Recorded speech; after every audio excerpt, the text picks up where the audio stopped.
Earlier you had mentioned that there are about 100 types of cancer. Is there a specific reason why you decided to focus on these particular ones in your fact sheets? Yes. In Kenya, the most common cancers among women are breast, cervical, and to some extent esophagus. And among the men, it's a lot of prostate and esophagus, and also we are seeing pancreatic and colon cancers. Yeah, so we zeroed in on these ones because they're the most common. Of course, there are other cancers like leukemia is really on the rise as well, and Hodgkin and non-Hodgkin lymphoma has claimed a few lives lately.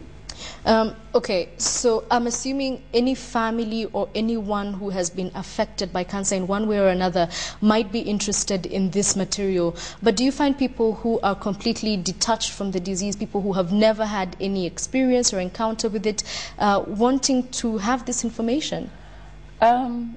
Yes and no. We find that sometimes people who have not been touched by this disease tend to be quite aloof. But when they come into our space and the conversation begins, you find that they become a little bit interested. And then they become curious. And then they realize that cancer does not choose who it hits. Right. It can be anyone, anywhere, anytime. And it doesn't matter your age. It doesn't matter your race, your gender, you know, it can hit anyone. And it also doesn't matter your social status. So people become more and more interested now.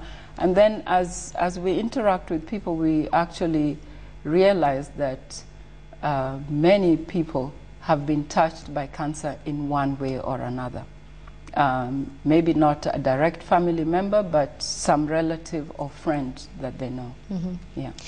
Okay, you did mention something interesting. You said that cancer does not really choose, that it can affect anyone, anywhere and at any time. And just to go back to your personal experience, what was the reaction of people around you, and what sort of support system did you have when you found out that your husband was diagnosed with cancer?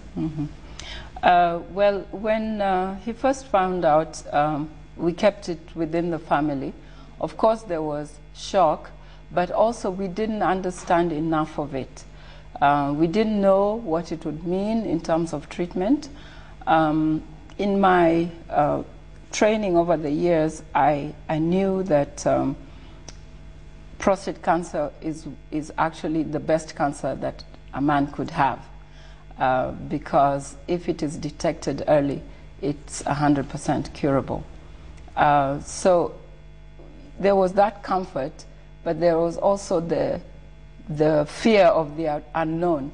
So within the immediate family, when we shared the information, there was shock, fear, and not knowing what next. But we quickly traveled to the US, and when we started to gather the information, and then we shared with the family, the wider family, we found that they encouraged us. People prayed for us. They just encouraged us. But they encouraged us from a point of ignorance. In other words, there was just hope that, oh, it will be well. Right. Yeah. Not fully okay? understanding what's going on. It will be well. Okay. And I just realized that we've been talking about your husband, and I haven't said who he is. He's the Health Services Minister, Professor Nyong'o, who, as we well know, was diagnosed with the disease in 2010. How is he doing, if I may ask? He's doing very well. Yeah. He's out of the country right now, but he's doing very well, and we thank God for that.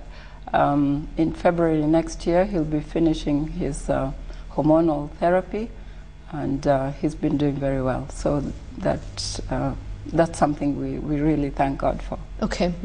You also mentioned earlier that you wanted people to make informed choices, especially regarding treatment. We hear so many things about chemotherapy, radiation, and so you opted to write books. Give us your journey through that, how you decided that this is what I'm going to do, not videos, not conferences, but books. I think it's because I'm an editor and I like written material. I think it really has a place for me. So as a person, I found that the written material really impacted my life. And so my immediate decision was to adapt some of the material that I had found in the US. This is the National Cancer Institute material. I found that they were written in a very user-friendly way. It was not medical jargon, all that scientific stuff, although they took the medical jargon and explained it. So that simplification really helped me a lot. And so I wanted to give this to Kenya. And so I took some of the books and adapted them, made them local. It was a lot of work because it was, just not just making it local, but even changing the graphics, because the graphics were all, Caucasian and so on. So we had a local graphics designer do the images. I did the photography, and I'm very proud of my photography. I'll be judging you on that. And so we did that and then had it laid out and printed. This was done courtesy of Safaricom Foundation. They provided the funding for this work. Okay. Yeah. And I'm seeing that you have 4 books, but I understand these are the first 4 in a series of 7. Yes. Is there any particular reason why these ones were the first ones to be rolled out? The reason was that these were generic in the sense that if you didn't know anything about cancer, this was a good place to start. The 4 books are talking about chemotherapy, radiation therapy, and also about eating hints, as well as taking time. Okay, so let me take you back. Let's start with chemotherapy and you just briefly what the book is about and what it contains. The book on chemotherapy is about chemotherapy. It breaks it down in a very simple way so that you understand what it is, the different types of chemotherapy, whether by injection or oral, and it helps you to know how it is administered, what to expect in terms of side effects, things like hair loss, darkening nails, and so on, loss of appetite, nausea, and how to deal with it. So, for example, it may tell you that after a couple of weeks of chemotherapy, you may not feel like eating. You may be nauseated in the morning. So it gives you tips on how to cope with that. Take small meals more regularly. What kinds of things that you could actually eat or drink. If you develop mouth sores, you can blend your foods, and they give you different options on how to mix the different foods that you should be eating, because you have to eat. If you do not eat, the medicine will just overpower you. Okay, and I'm hearing a lot of general information as well as medical information. Did you have to talk to oncologists and caregivers to help you write the books? No, as I said, these were adapted from the National Cancer Institute books. So the material already existed. All I was doing is making it more usable for the local market. Okay. Yeah. So chemotherapy, and you outline chemotherapy, the side effects, and what to expect. Radiation therapy, and I'm assuming it's pretty much the same thing? Yes, the same thing, but it's on radiation. Okay. Yeah. And then we have time. Taking time. Taking time. Yeah, what's that about? Taking time is talking about what people go through when they first get told that they have cancer. So what does the diagnosis mean? And this is a book that is very useful to both the person who is diagnosed with cancer as well as the caregivers, the family members. And it empowers you to ask questions when you go to meet the doctor, like, what's this cancer? What stage is it? Yeah. You know, what kind of treatment choices do I have, and what will it mean? How important is that for family members and those who are battling the disease to ask the pertinent questions? Because I find that in the country we have a culture of just taking what the doctor says and going home with it and saying his word is law. You're absolutely right. It's vital, because in Kenya the doctors don't really give us a lot of information unless you ask. Because they don't know how much you know or how much you want to know. Because some people are actually afraid of getting to know the truth. Like if you're told this is in the last stages and you need to just go home and prepare to die, that's really shocking. So doctors need to be asked the questions so that they can answer you and give you that guidance. Now, if the patient is already so stressed, they need to have someone else go with them to ask these questions and to listen to what the answers are. Because sometimes, and I'm telling you, when you are in the presence of the doctor in those first weeks or months, you don't hear anything. It's like it's all just a blur. It's just ringing in your ear, right. and you really don't hear what they're saying. You get into a trance and go into your own world. So taking time also talks about all those emotions, the depression, the anxiety, the fear, and also the hope, you know, and how a positive outlook is actually half the cure. We found that okay. Yeah, that a positive outlook is really, really crucial. And the final book in this series, Eating Hints. Yes, this one tells you... You seem very excited about this one.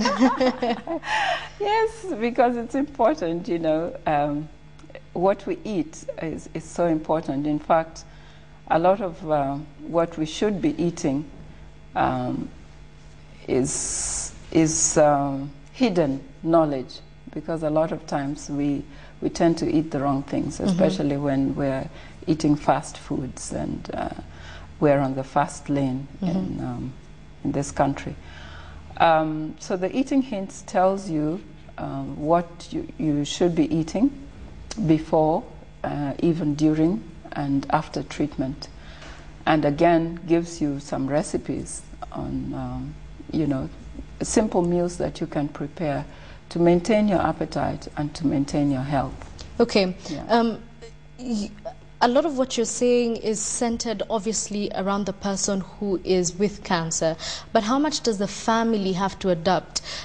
Because I'm assuming if you're making this meal for a person who is fighting the disease, you might also have to eat this food. Yes, but that's a fact, that actually the things that the person with cancer is eating should be the things that everybody else should be eating. And that should be much more vegetables and fruits, and you know, drinking a lot of water. And so it affects the rest of the family. And would you believe it, but some cancers are actually in families, and they may be related to lifestyle. And if one person has the cancer, chances of others having it are also there. So we have cancers that are genetic, so they are passed down from, you know, generations, so that if your father had prostate cancer, the chances of a son or an uncle or a brother having prostate cancer are very high. But you also find in families that people with prostate cancer, the wives tend to have breast cancer. There seems to be some relationship. Right. I think they're still doing research to find out what the connection is, but that happens too. So as you introduce these healthy foods to the person who has cancer, everybody else should benefit. Has to do it, yeah. Okay, let me take a few questions before we take a short commercial break. Just waiting for them to load. I suffered... They're now turning you into an oncologist. Oh, I suffered throat cancer. What's your take on the theory by an oncologist that the side effects of chemo and radiotherapy kill more people than cancer? This is Libamira. I'm sure, first of all, that you get very many questions such as this. And I suppose the question here, I'll throw in my own. How important is it to get a second opinion? Oh, okay. Thank you for that. Yeah, it will be very challenging for me to answer the medical questions because I'm not a doctor. Yeah. But I think that that question may not be so fair because when you have cancer, would you rather just suffer the pain and die, or look for treatment options? And if you're going to look for treatment options, what is there? You have to look at what exists in modern times. And there are all kinds of options. There are not so many, depending on the cancer you have. So sometimes your choices are very limited. And yes, there are side effects. And there are side effects of blood pressure medicine. There's side effects of diabetes medicine. There's the side effects of medicine. So the thing is, you have to choose whether you want to live with the disease or you can take the side effects to some extent. Okay. Yeah. So it's a balancing equation. I mean, it's really up to you to decide. Yeah. And if the more you know, the more you're able to take part in your own treatment. Informed choices, as you said. Informed choices. And just going back to your question on second opinion, it's crucial. Sometimes our doctors tend to want to own us, and they seem like they have all the answers to everything. But if you have a GP and you have cancer, you need an oncologist. Right. You need another opinion. When you're going through treatment, you need a nutritionist. You need a team of people working with you to ensure that you're well. Because one thing will cause another problem. And so how do you manage that other problem? So a second opinion is always important. It also helps you because you may see a doctor who says immediately surgery. And maybe surgery is not really the only option that you have. You may benefit from radiation therapy or chemotherapy or some other intervention. Congratulations, KTN, for the initiative on cancer awareness. Keep it up. Founders of the Cancer Foundation, may God bless you. Leparmina Nkuri. They didn't put any space between their name, but I think that's their name, from Samburu. How can I get a copy of your book? My uncle just got diagnosed with cancer last week. His throat is now swollen, and we are struggling to get him treated. That's Ken. Oh dear. I'm sorry about that, Ken. I hope that your uncle has found a proper institution. Unfortunately, most of the cancer institutions in this country are centered in the urban areas, Nairobi, Eldoret, Mombasa to some extent, and Kisumu. Very little. And there's very little in the rest of the country. So I would really urge you to try and get your uncle to Kenyatta National Hospital. Because although there's a long waiting line, that is where he's most likely to get a good attention. The books, we have them at the Africa Cancer Foundation, and that is at Medihill Plaza, opposite Aga Khan Hospital. We are actually providing them at a nominal cost of 500 shillings, and this is so that we can keep reprinting them you know, so that we can have copies available for everyone. We will be getting in touch with institutions around the country. They were just launched last Friday, so they haven't been distributed yet. But we're going to get them into institutions so that people can have access to them around the country. All right, you just spoke about the medical facilities and how sometimes we have to struggle with the poor facilities that are currently available. And I really want your take, both as a person who has had to deal with the disease and also as the wife of the Medical Services Minister, on where you think this country is going with regard to fighting cancer. Are we serious about it? I think we are becoming serious. But there's still a lot to be done. I think in the last budget there was an allocation to cancer. Unfortunately, most of the budget went to awareness creation, which is good. It's an important place to start. Right.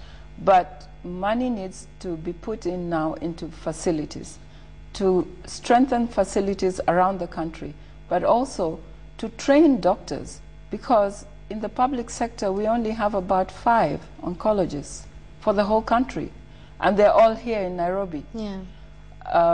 So we need to have more doctors trained and more nurses, more radiation specialists, and the money has to be allocated for this.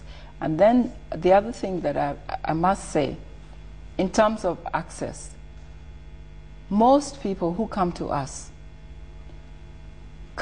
because they have no money. Right. The foundation doesn't have money to give to individuals. We just began a year ago. We have a long way to go.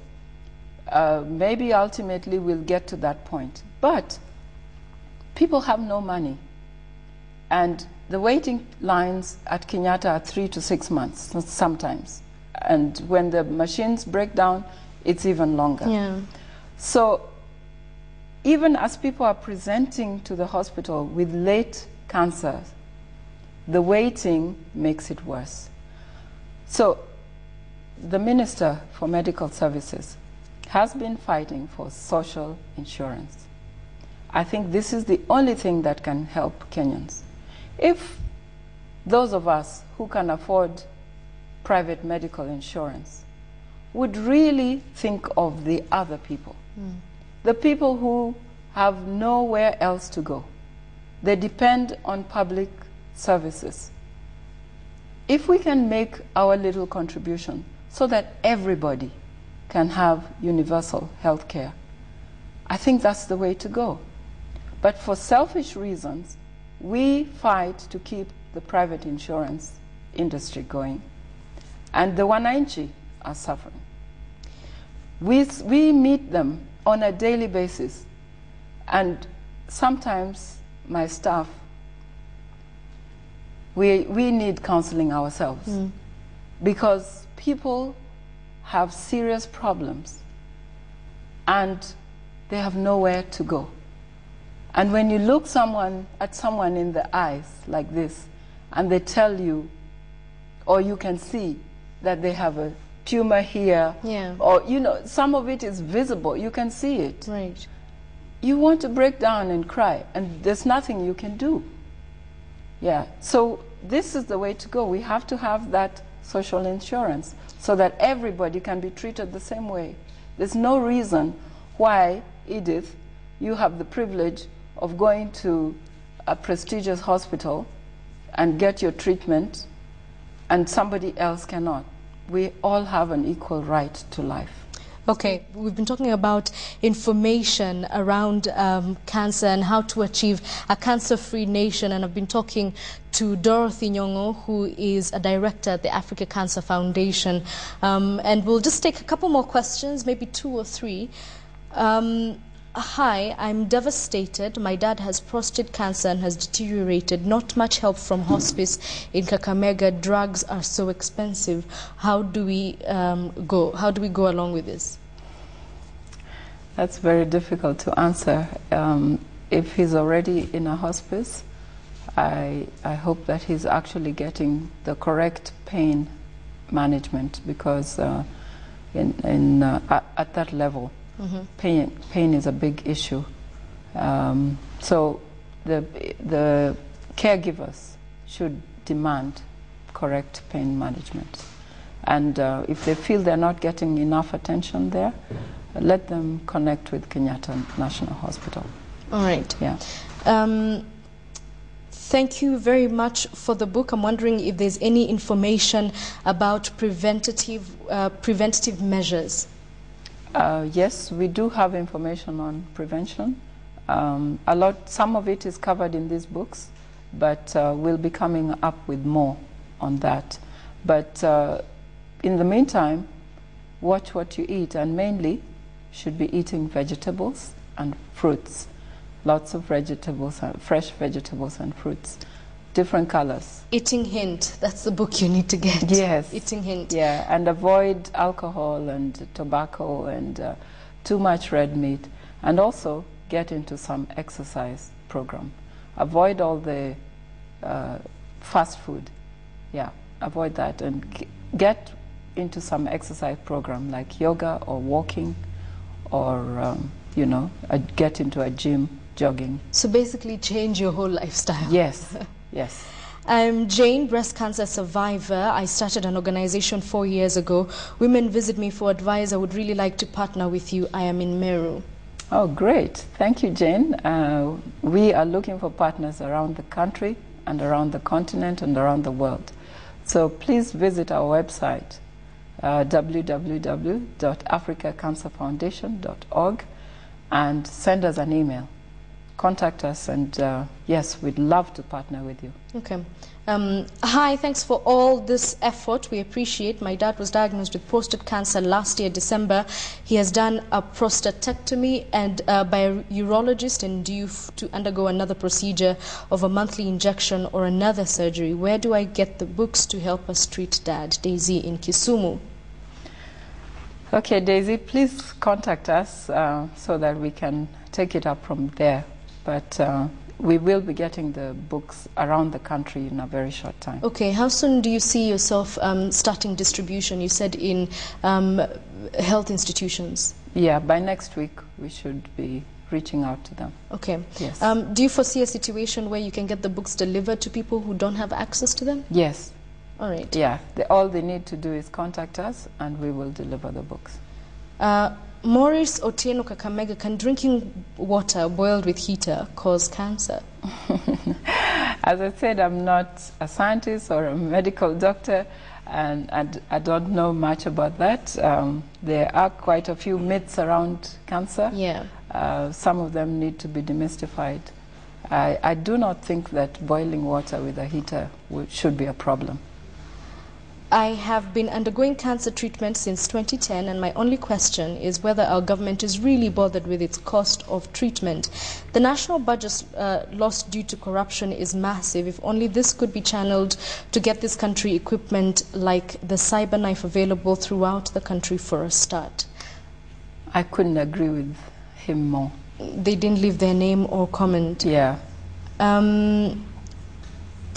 Tell us more about where we can get these books. I mean, there's a lot of hunger for the books. Obviously, we'll be giving you the information shortly. And finally, one of our daughter's breast is swollen. She's 7 years old. Could it be cancer? I mean, I suppose this just shows how fearful people are of just going to the hospital. Yeah. But what would you say to such people who are afraid of the doctor's note? I would say please go and get checked. You know, early screening is always the best. If the disease is detected early, it's the best. A lot can be done. It won't cost much, and you know, you can arrest this pain and suffering. Don't wait. Don't wait. If the child's breast is swollen, please take them to a doctor to review. And closing remarks, we've really talked about quite a bit, including chemotherapy, radiation, how you can eat better, the fact sheets, Africa Cancer Foundation.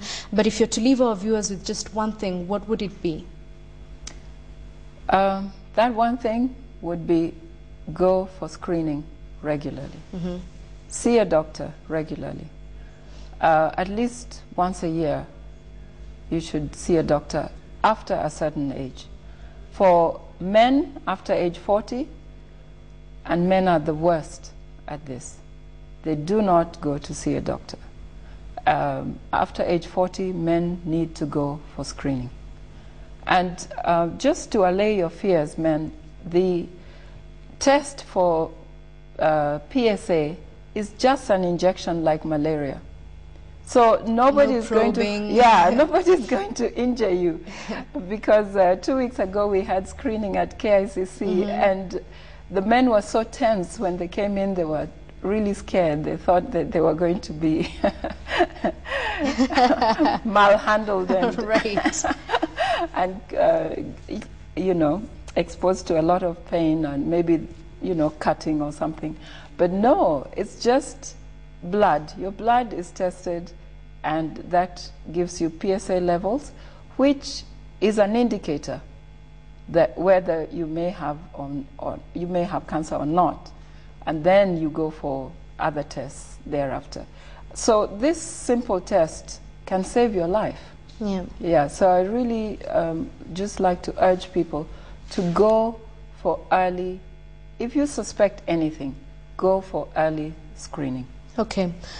Go for early screening. Last words by Dorothy Nyong'o, who's been our guest this morning, talking about a cancer-free nation and the information available. Remember, the books are available at Africa Cancer Foundation. You said it's at Upper Hill? Medihill Plaza. Medihill Plaza. Opposite Aga Khan Hospital. Okay, and very soon they're going to be distributed to medical institutions. And your website again for people who might want to get in touch with you later. Yeah, it's africacancerfoundation.org. africacancerfoundation.org. Thank you very much for your time this morning. Thank you. All right, and from cancer we're going to switch gears and talk about the economics of devolution.